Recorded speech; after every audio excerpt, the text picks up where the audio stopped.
Mystery, thriller, suspense এবং দুর্দান্ত টুইস্টে ভরা কোরিয়ান ড্রামা কার্মা। কার্মা শব্দের অর্থ কর্মফল। আপনি যা করবেন সেই কৃতকর্মের ফল আপনাকে অবশ্যই ভোগ করতে হবে। ঠিক এই কনসেপ্ট নিয়ে নির্মিত হয়েছে সিরিজটি।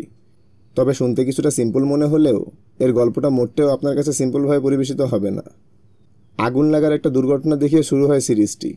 এই একটা দুর্ঘটনার সাথে আস্তে আস্তে সিরিজের সবগুলো চরিত্রের কানেকশন তৈরি হয়। কিভাবে এতগুলো চরিত্র এই দুর্ঘটনার সাথে জড়িত হতে পারে, কিংবা কিভাবে তারা সবাই একে অন্যের সাথে সম্পর্কিত হতে পারে, তা আপনি সিরিজ দেখাকালীন কোনোভাবেই ভাবতে পারবেন না।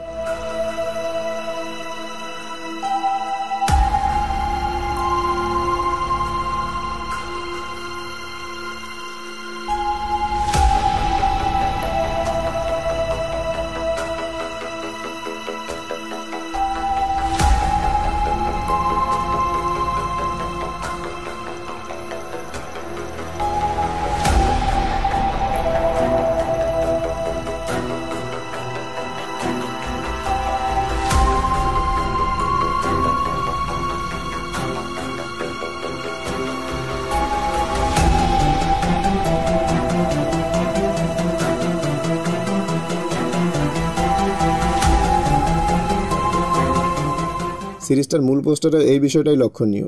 সবগুলো চরিত্রকে একটি সুতা দ্বারা যুক্ত করা হয়েছে। যখন একের পর এক টুইস্ট দেখি একটা সময় আপনার কাছে সব কিছুর খোলাসা হবে, আপনি শুধুই বিস্মিত হবেন। জি, সিরিজটায় রয়েছে অসংখ্য টুইস্ট। আপনি গল্পটা ধরতে গিয়েও ধরতে পারছেন না, মেলাতে চেয়েও মেলাতে পারছেন না।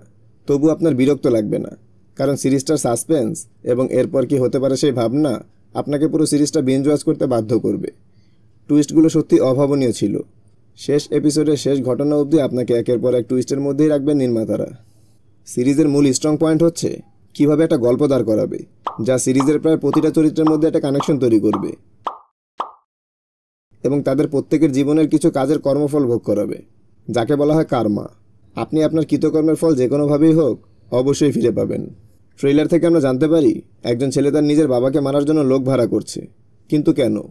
গুহ শহরে বহু বছর আগের একটা কেস পুরো শহরকে নাড়া দিয়েছিল। কি সেই কেস?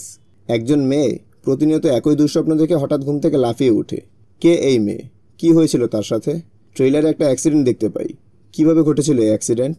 এই সব এলোমেলো ঘটনাগুলো কেমন করে একই সুতোয় গাঁথা। ট্রেইলারের এই টেক্সট লেখাটার কথা মনে রাখবেন। Twisted by fate, doomed by destiny, অর্থাৎ ভাগ্যের দ্বারা বিকৃত, নিয়তির দ্বারা ধ্বংসপ্রাপ্ত।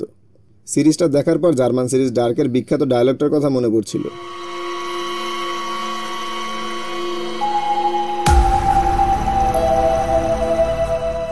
Everything is connected. কোরিয়ান ড্রামাগুলো সাধারণত একটু বড়ই হয়, তাই গল্পটা একটু ধীর গতির মনে হবে। প্রতিটা এপিসোড প্রায় 50 থেকে 60 মিনিট দৈর্ঘ্যের এবং 6টি এপিসোড নিয়ে সাজানো হয়েছে প্রথম সিজন। তবে চিন্তার কারণ নেই, প্রথম সিজনে গল্পের একটা পরিপূর্ণ সমাপ্তি দেওয়া হয়েছে, তাই দ্বিতীয় সিজনের জন্য কোনো অপেক্ষা করতে হবে না।